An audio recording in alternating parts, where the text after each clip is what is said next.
C'est un garçon. Qu'il est beau. Mon Dieu, qu'il est petit.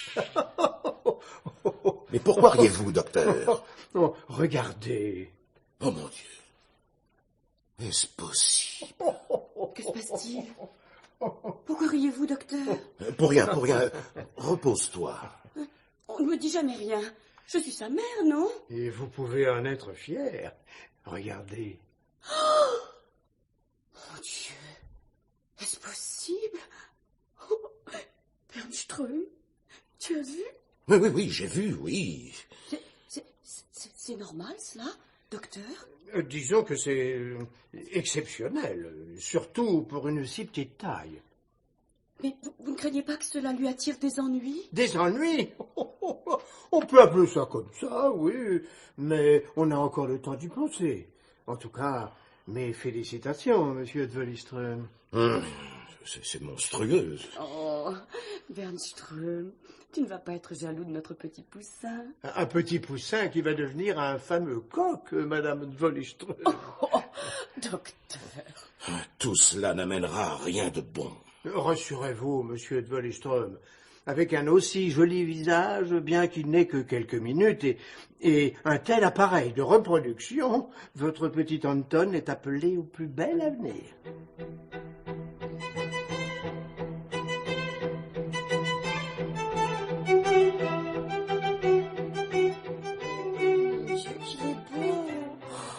Mon Dieu, qu'il est beau, mon Dieu, qu'il est beau, mon Dieu, qu'il est beau. Oh, qu'il est beau. Qu'il est beau, qu'il est beau, qu'il est beau, qu'il est beau, qu'il est beau, qu'il est beau. Oh, madame Tseluch. Ah si, il faut que je vous le dise, madame Wallström, votre fils est beau. Il est beau comme un ange. Oh, Madame Tseluch, si l'on en croit ce que l'on dit, question, enfin je me comprends, il serait mieux loti que les anges. Mais comment est-il possible de mettre au monde une créature aussi belle? ça, je l'ai pas fait exprès. Et quel âge a-t-il, ce grand garçon? Ce grand garçon mesurait tout juste 1,40 m, alors qu'il venait d'entrer dans sa 15e année. Excusez-moi, si je me suis permis d'intervenir, c'est que Anton, qui porte à ce jour une cinquantaine élégante, malgré sa petite taille, est devenu un ami depuis le temps où je l'ai rencontré pour la première fois dans son pays. Il y a... Oh mon Dieu, comme le temps passe. 35 ans déjà. Mais revenons à notre petit thé chez madame de Wallström. Ce n'est pas par hasard que quelques-unes des femmes les plus distinguées de la ville de Vlinsk se pressaient autour de ce jeune garçon de 15 ans qui en paraissait tout juste 12. Cela avait commencé 2 ou 3 ans auparavant. Docteur, je ne sais plus que faire. Mon Anton? Votre Anton est en parfaite santé, madame de Wallström. Petit, je vous l'accorde, mais robuste. Mais son regard, docteur. Qu'a-t-il dans son regard? Il est absent, docteur. Lointain, perdu. Donnez-lui de la balsamine, du rubidium, de l'iterbium, du molybdène et un peu de bismuth. C'est bon pour l'estomac. Mais le regard d'Anton se perdait chaque jour de plus en plus loin. Et s'il n'y avait eu que cela? Et s'il n'y avait que cela, docteur? Mais quoi? il ment. Quoi? Il ment, docteur. C'est la vérité. C'est horrible. Vous savez combien mon mari et moi, et nos autres enfants, sommes respectueux de la loi. Jamais nous n'avons proféré le moindre mensonge. Et Anton, lui... Il ment, docteur. Oui. Oui, de petits mensonges... De gros. Oui. Il fait semblant d'avoir mal au ventre pour éviter de faire un devoir. Oh, si ce n'était que cela. Il invente une panne d'autobus pour justifier un retard. Oh, ça c'était bien avant. Oui, ça c'était bien avant, quand Anton n'avait encore que 8 ou 9 ans. Mais il s'était vite fatigué de ses manquements à la vérité, qui lui laissaient chaque fois une sensation d'insatisfaction, d'acte inachevé. Un jour, découvrant ce qui fait les héros et les artistes, il eut envie de mentir pour le mensonge, sans plus aucun esprit mercantile. Il décida alors de consacrer sa vie au mensonge. Il avait 14 ans.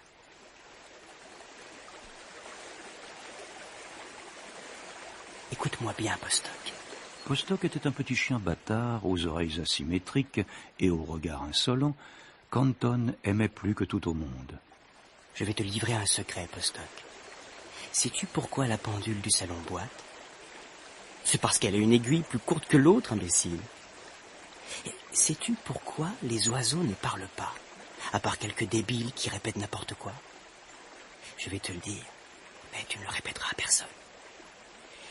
Il y a très très longtemps, des oiseaux plus savants que d'autres enseignaient la grammaire aux bûcherons et aux ramasseurs de bois morts pour qu'un jour ils puissent devenir notaires. Mais les notaires l'apprirent et les dénoncèrent à l'Inquisition qui se mit aussitôt à chasser les oiseaux savants. Alors ceux-ci, pour échapper à l'Inquisition, firent semblant d'avoir perdu l'esprit et la mémoire et de n'être que des corbeaux ignorants et des merles sans cervelle.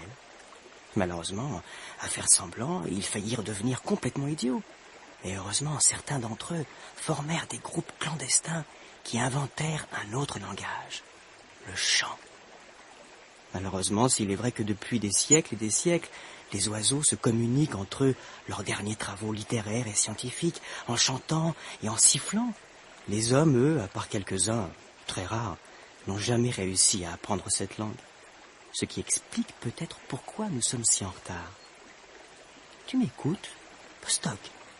Mais Postok était occupé par un vol de papillons qu'il suivait avec attention et n'avait écouté le récit d'Anton que de son oreille basse, celle qui tombait. Anton connut cet après-midi-là la solitude de l'artiste.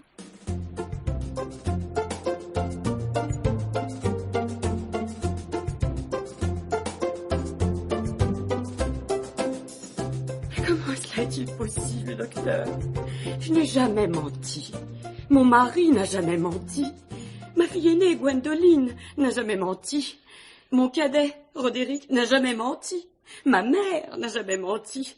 Mon père n'a jamais menti. Et du côté de mon mari... Mais personne n'a jamais menti, oui, je sais. Alors, pourquoi Anton?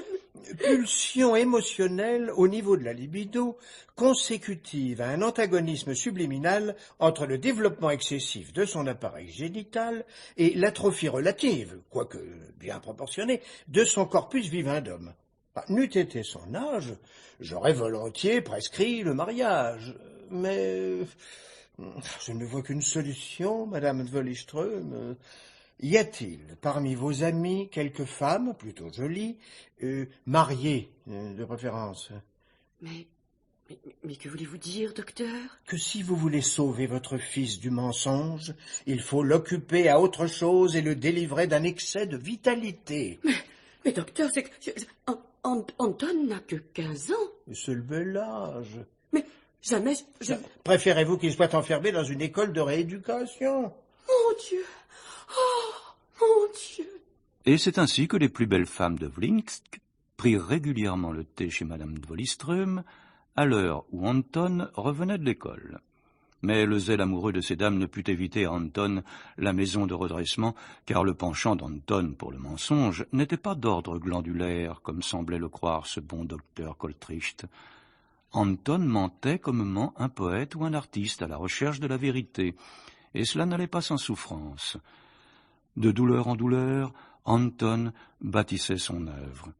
Une œuvre éphémère, puisqu'elle s'envolait à peine ébauchée, mais si légère fut-elle, si secrète même, elle ne lui en valut pas moins les foudres de la loi. D'école de rééducation en maison de redressement, de garde à vue en séjours carcéraux, Anton se retrouva un jour là où la logique de sa destinée devait le conduire, aux assises.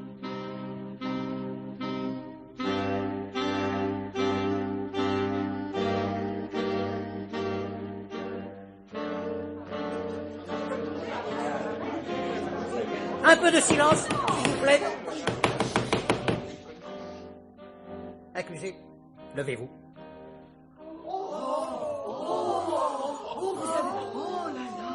Dieu, qu'il est beau! Il est petit.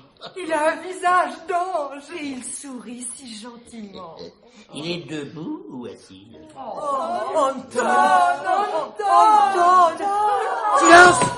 Silence! J'ai dit silence! Je ne tolérerai aucune manifestation de ce genre. Si le public ne veut pas être raisonnable, je me verrai contraint de faire évacuer la salle et de procéder à huis clos. Accusé, levez-vous.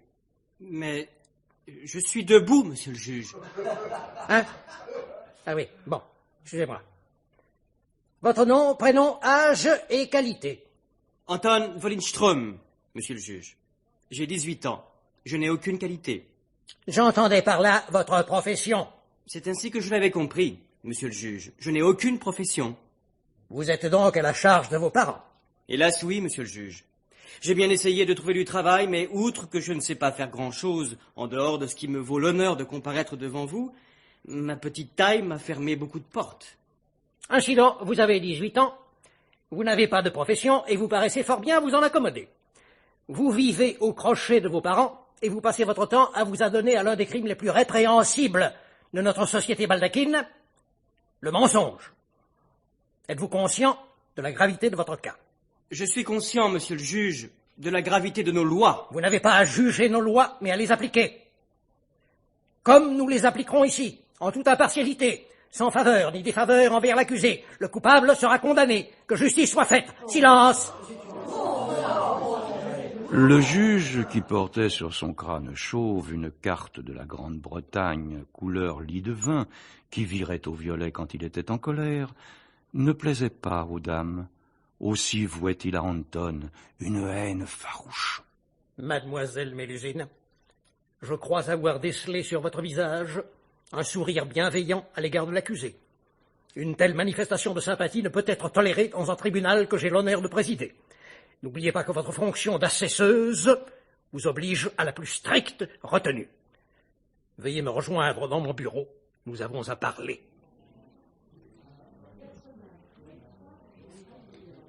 J'ai bien entendu. Il a dit assesseuse. Oui, pourquoi? On dit pas assesseuse, on dit assesseur. Les femmes qui siègent au tribunal seraient-elles des hommes? Apparemment non. Donc ce sont des assesseuses. Chez nous, nous donnons des noms féminins à ce qui est féminin et des noms masculins à ce qui est masculin. Ah, alors chez vous, quand un malade va chez une femme médecin, il dit qu'il va consulter une médecine? Mais bien sûr. Je ne vois là rien d'étonnant. Notre vocabulaire et notre grammaire, en accord logique avec les règles de notre démocratie, ont établi une parfaite égalité de droit entre le masculin et le féminin. Alors vous avez des professeuses et des ingénieuses? Bien entendu. Et des écrivaines et des officières. et des marines et des routières. Il y a bien des marins et des routiers. Quel étrange pays. Et quand les pluriels associent les genres? Très simple. Quand le total est un chiffre impair, c'est la majorité simple qui détermine le genre. Si le masculin est en majorité, le pluriel est masculin. Dans le cas contraire, il est féminin.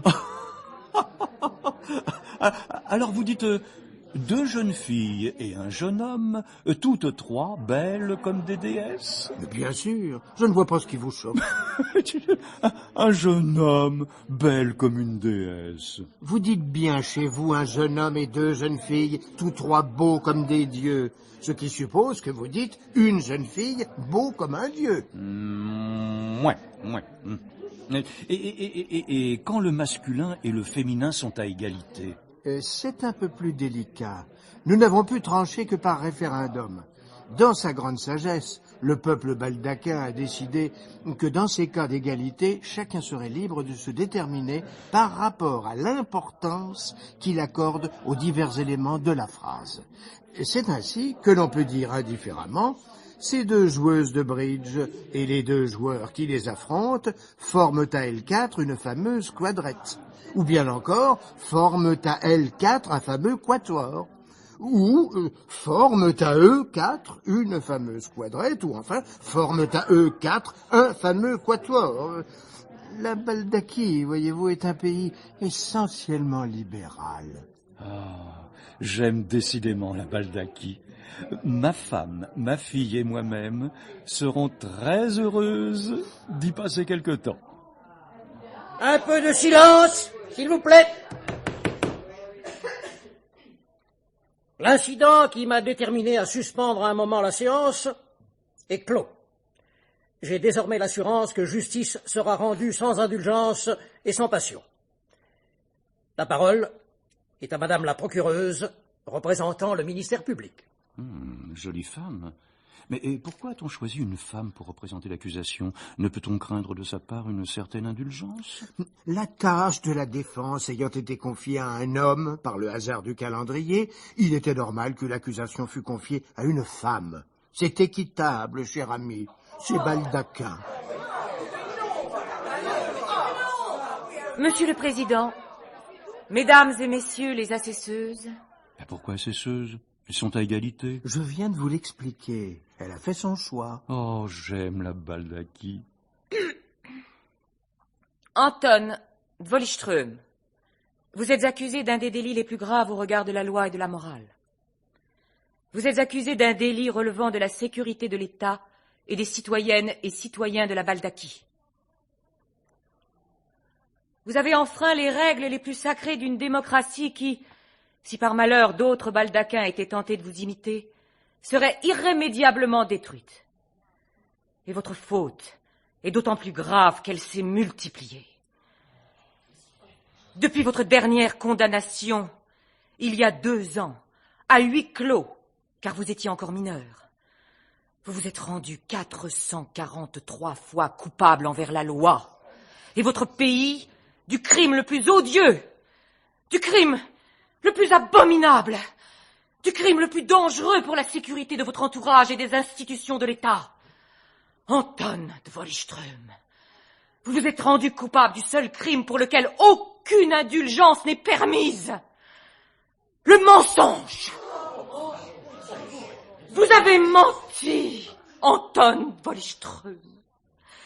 443 fois selon les déclarations des témoins et des témoines. Anton Dwoliström, avez-vous conscience du mal que vous avez fait?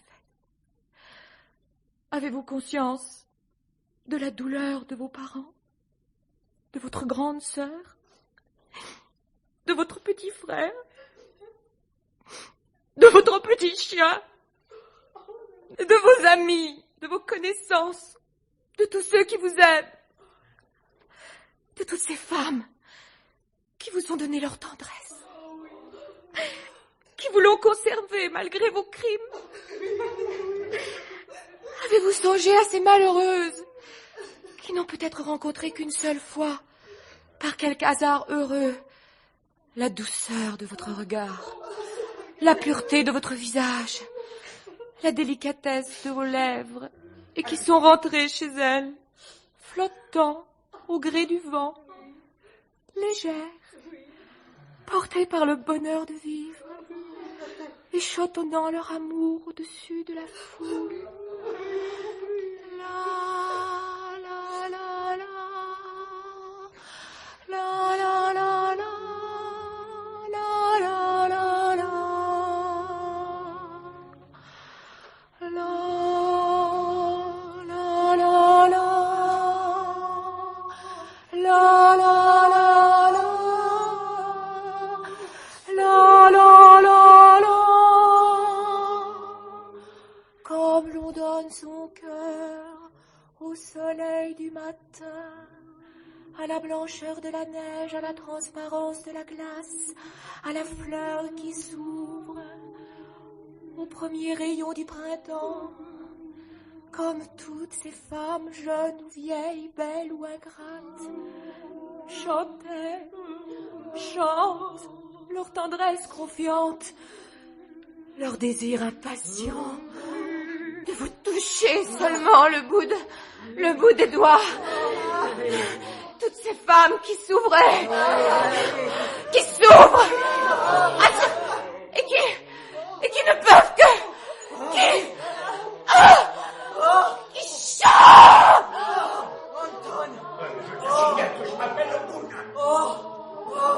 Ça ne fait rien. Oh oui, embrasse-moi.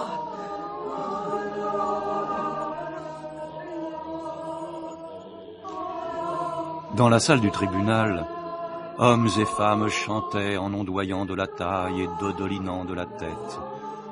La procureuse, puisqu'il faut bien l'appeler ainsi, le visage empourpré, les yeux à demi fermés, avait ouvert sa grande cape de magistrate, sous laquelle une robe légère contenait avec peine les élans d'un corps long et souple qui faisait penser à des nuits tropicales et à des chants d'oiseaux.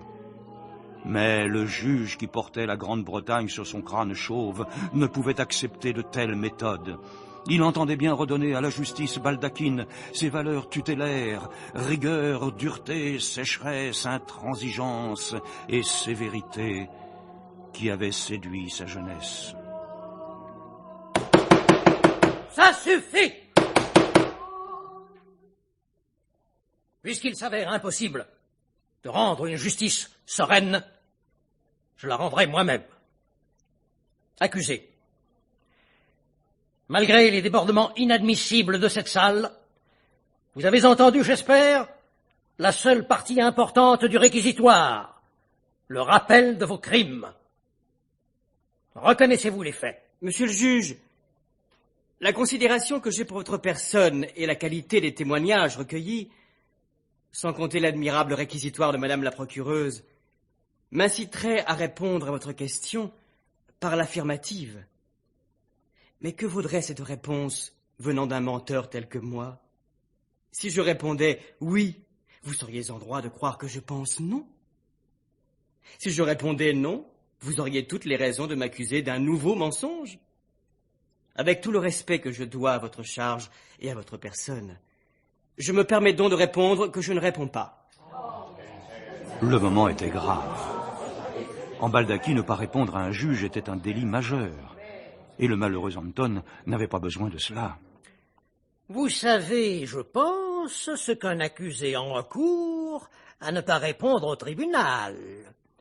Pour vous éviter une aggravation de peine, je me permets de réitérer ma question. Reconnaissez-vous les faits? Monsieur le juge, je me permets de réitérer ma réponse, à savoir que je ne réponds pas. Quelques hommes toussèrent pour se donner du courage, les femmes tressaillirent, la procureuse vieillit, le juge caressa sur son crâne son île violacée.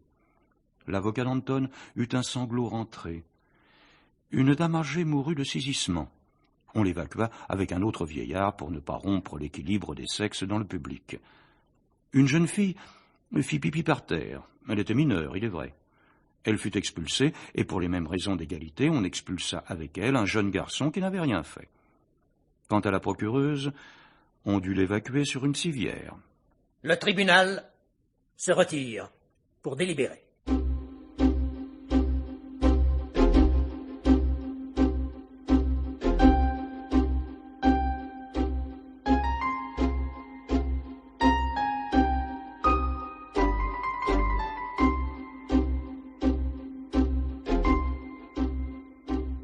La cour! Voici le résultat de la délibération du tribunal. Les 5 assesseuses présentes ont voté l'acquittement. Silence! Silence! Les 5 assesseurs présents ont voté la peine maximale.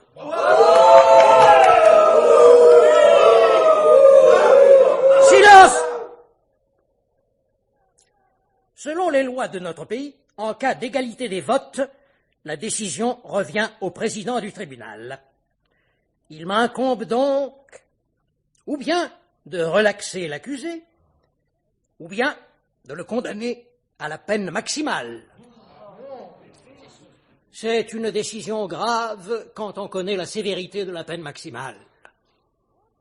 Je condamne Anton Wåhlström à finir sa vie dans un cul de basse-fosse. Youpi!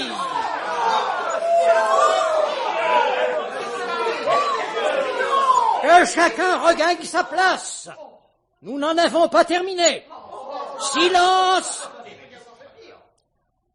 Par décision gouvernementale qui m'a été transmise hier soir, la grâce de ce scélérat a été accordée pour raison d'État. Silence! Je vais donc signer d'abord la condamnation de ce voyou et ensuite la relaxe. Avec tout le respect que je vous dois, Monsieur le Président, puis-je vous demander pourquoi vous avez laissé se dérouler le procès alors que vous connaissiez la grâce gouvernementale? Parce qu'en Baldaki, Monsieur l'assesseur, on ne plaisante pas avec la justice. L'audience est levée. Vous vous demandez sans doute pourquoi le gouvernement baldaquin avait accordé sa grâce à Anton avant même qu'il ne fût condamné. La réponse est simple. Anton devait être le sauveur de la Baldaquie. Le pays connaissait alors des difficultés économiques et sociales que nul ne pouvait cacher puisque la loi interdisait le mensonge, ce qui entraînait des mécontentements allant parfois jusqu'à des grognements.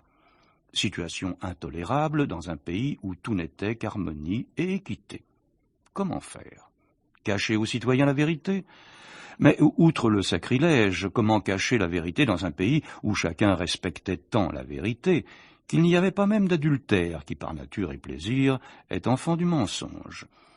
Un secrétaire d'État un peu fou laissa entendre qu'Anton, qui maniait déjà le mensonge avec un certain art, pourrait devenir un excellent professeur à condition, toutefois, de l'envoyer se perfectionner dans un de ces pays où le pouvoir, par l'artifice de la tromperie, pouvait se permettre de faire en toute impunité le contraire de ce à quoi il s'était engagé.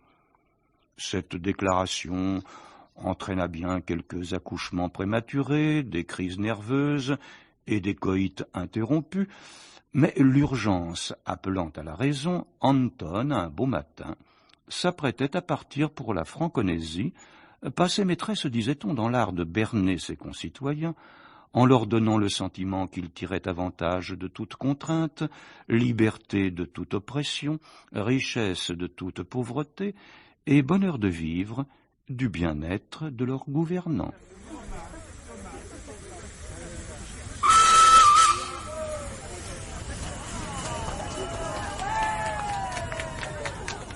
Blinks, blinks, Platzing Minutens, Wien, Arrestop. Blinks, blinks, Platzing Minutens, Wien, Arrestop. Anton Wollenström, le gouvernement de la République de Baldaki vous a chargé d'une mission délicate qui va requérir à la fois toute l'imagination, la subtilité et l'audace dont vous avez fait preuve lors des crimes et forfaits qui ont marqué ces dernières années de votre vie. Mais cette mission peut aussi... N'oublie pas ta valise dans le train!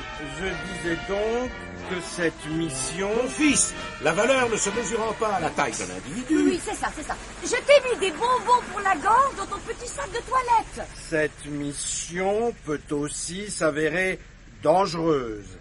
Et ce n'est pas sans une certaine angoisse... Et surtout, méfie-toi de certaines créatures. Ce pays n'a pas bonne réputation. Quelles que soient les situations auxquelles tu risques d'être confronté, n'oublie jamais que tu es un Wollenström.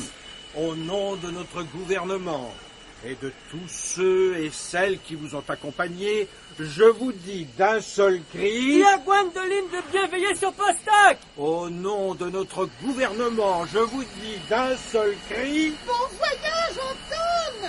Bon voyage! Bon voyage, Anton! Je vous dis bon voyage! Bon voyage! Bon voyage!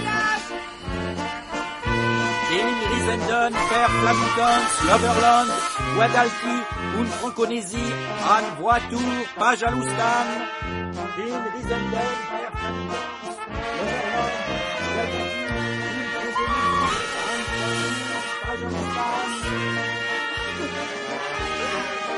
und Franconésie,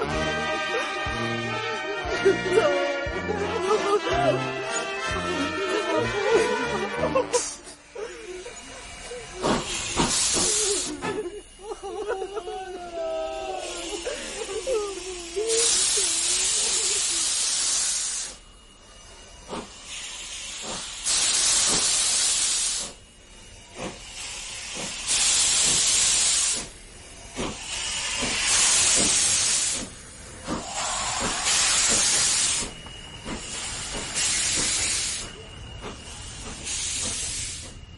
Dans le train qui l'emportait, Anton, à son habitude, rêvait. La tête appuyée contre la vitre, bercée par la monotonie de la longue plaine bordée de bouleaux. il vivait déjà 1000 aventures franconnes. Sieur. Sieur. Plutôt appelé le sire, qui veut dire monsieur en baldaquin, qu'Anton y eût peut-être prêté attention, mais le mot sieur, qui veut dire le sire en waltec, mit un certain temps avant d'atteindre ces paysages de rêve. Sieur. Sieur. Hein? Ah, Govinedje.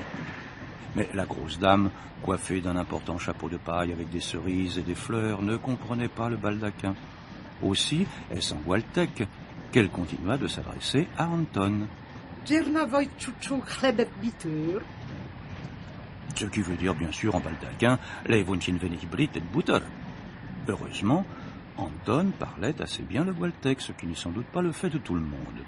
Aussi, est-ce dans une version doublée que je me permettrai de relater cette scène entre Anton et la grosse dame habillée d'un tailleur blanc piqué de rose rouge. Veuillez excuser le français approximatif de cette version française, mais les bons dialoguistes dans le doublage se font assez rares de nos jours. Non, madame, je ne veux pas un peu de pain avec du beurre. Vous êtes très aimable. Mais ma mère a dans mon sac introduit quelques blenchikouls pour le voyage. Des blenchikouls? S'étonna la grosse dame, chaussée de chaussures rouges à hauts talons et qui visiblement n'était pas au courant de la cuisine baldakine. Quoi cela est-il donc? Vous ne connaissez pas les blenchikouls? C'est un national plat baldaquin. C'est très usuel pour les déjeuners campagne, car cela se mange froid en général. Mais possible est-il de les faire réchauffer au four avec une sauce au piment ou une béchamel au capre? Tenez, regardez. Vous voyez? Une sorte de long cigare composé de plusieurs viandes finement hachées, mixées à des herbes, agrémentées avec du rouge piment, une aiguille de safran, un soupçon de muscade, une graine de cumin, un pincement de coriandre et cuite à l'étuvée.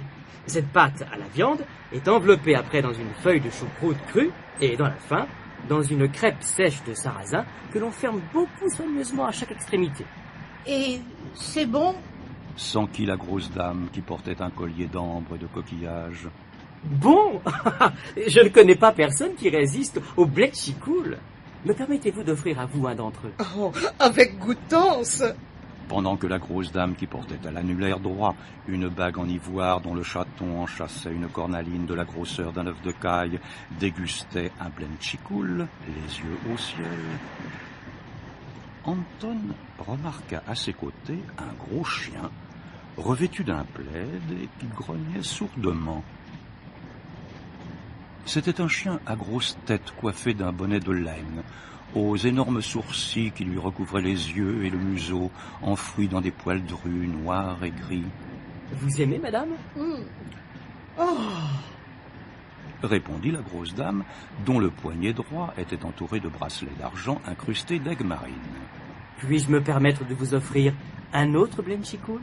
Oh, vous êtes un ensorceleur! Minauda la grosse dame qui ne portait rien au poignet gauche car elle avait oublié sa montre. Ah, ça voudrait un sucre, ça, vous savez. Là, un bon sucre. Oh,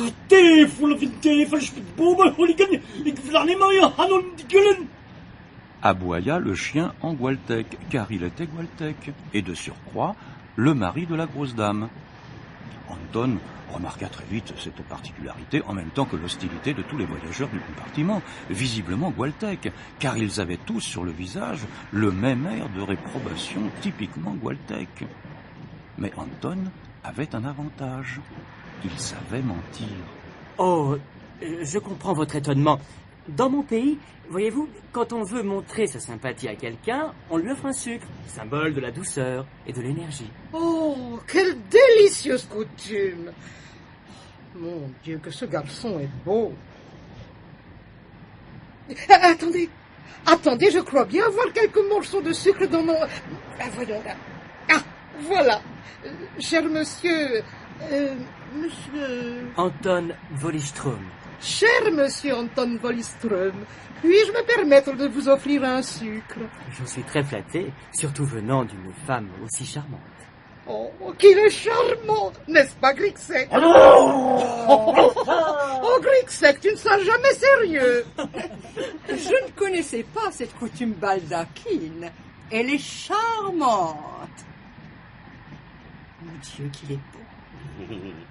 Tout à fait charmante. Et ils sont tous aussi petits, en Baldaki. Chère madame, si j'osais... Osez.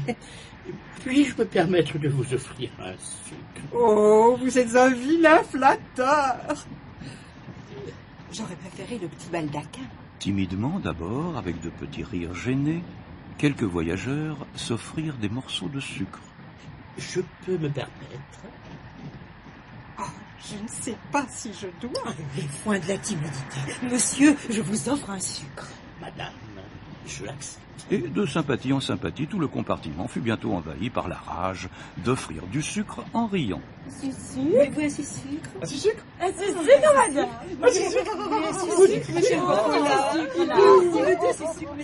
Le chien grognon lui-même, pour bien montrer qu'il n'était plus fâché, s'assit à terre sur ses pattes de derrière, puis posant un morceau de sucre sur son museau, le fit sauter en l'air et le rattrapa très habilement entre ses dents. Ce qui tout de même laissait à penser sur son identité. Il est une autre coutume dans mon pays. Après que l'on s'est offert du sucre, on danse. Même dans un train? Surtout dans un train. Le balancement des wagons apporte à la danse je ne sais quoi de voluptueux. Quel heureux pays que la Baldaki! Ce n'est pas humain d'être aussi beau. Allez, que la musique commence! Mais avec quoi? Mon harmonica, chère madame. Mon harmonica, il ne me quitte jamais.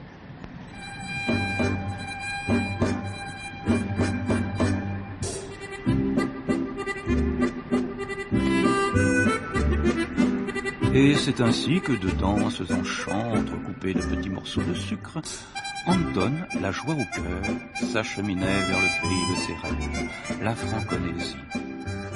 La nuit était tombée. Anton aurait préféré arriver de jour pour voir entre autres ces immenses panneaux dont il avait tant entendu parler, qui affirmaient l'excellence de produits qui ne valaient pas de sous. Mais la nuit était logiquement de son voyage. Un pays de mensonges ne se livre pas en pleine lumière.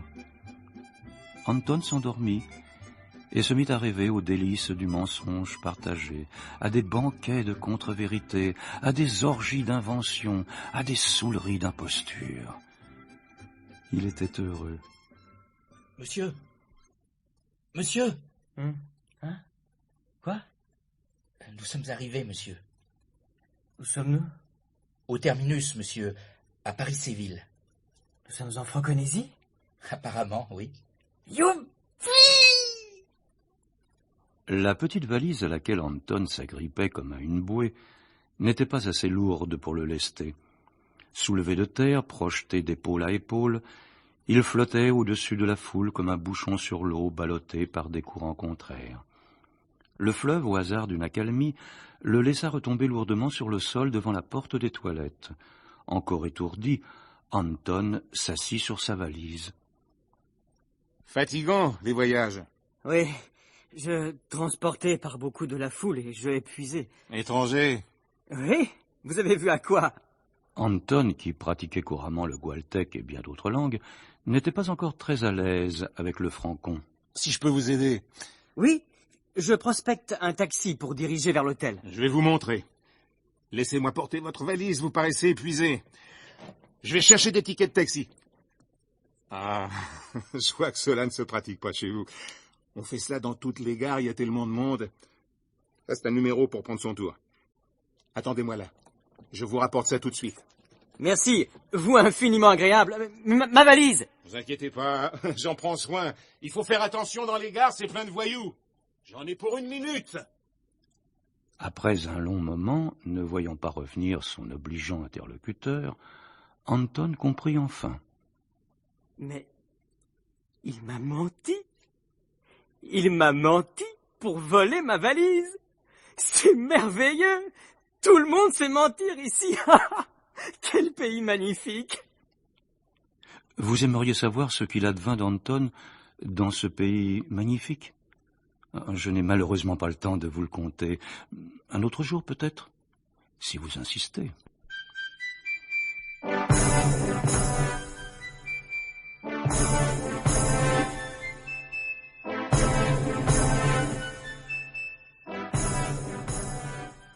Voilà, c'était la fin provisoire d'Anton le Magnifique de Roland Ménard pour les Tréteaux de la nuit de Patrice Galbaud, avec Bruno Balp, Georges Beauvillier, Evelyne Borck, Roger Crouzet, Béatrice Delphes, Jacques Deschamps, Philippe Dumas, Paulette Franz, Roland Ménard, Maurice Méril, Denise Metmer, Vincent Ropion, Bernard Soufflet et Frédéric Tirmont.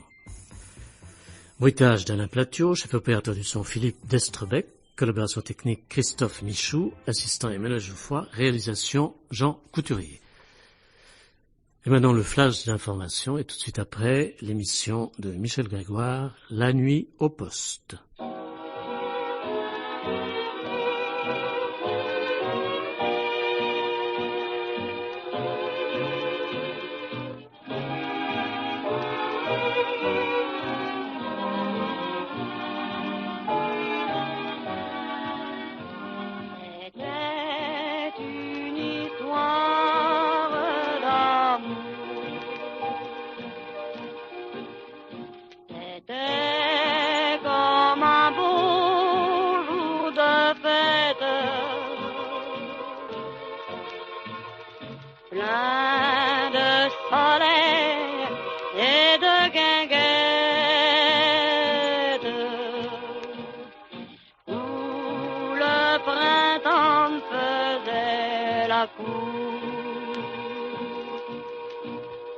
Mais quand les histoires sont trop jolies,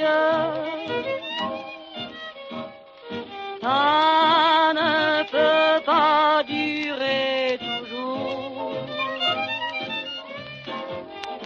C'était une histoire d'amour,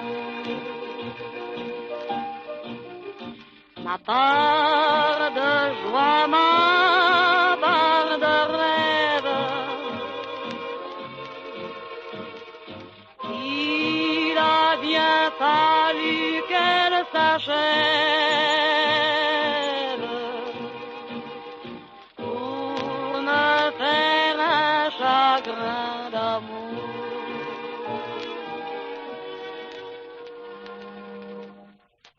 Et tant pis si mes nuits sont blanches, tant pis pour moi si je pleure tout le temps.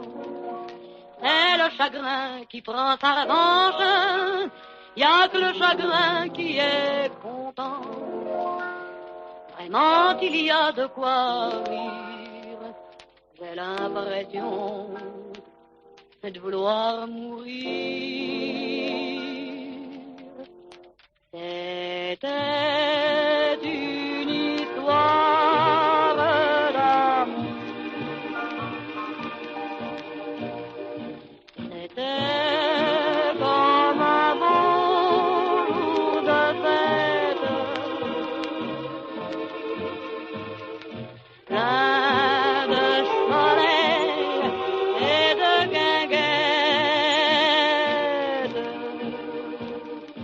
où le printemps me faisait la cour. Mais quand les histoires sont trop jolies, ça ne peut pas durer toujours. C'était une histoire d'amour,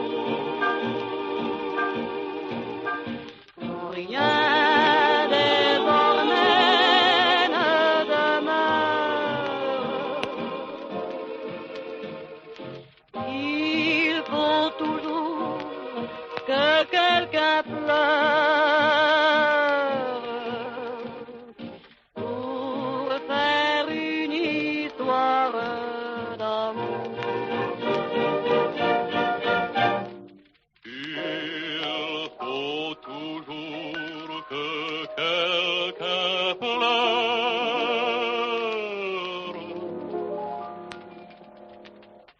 C'est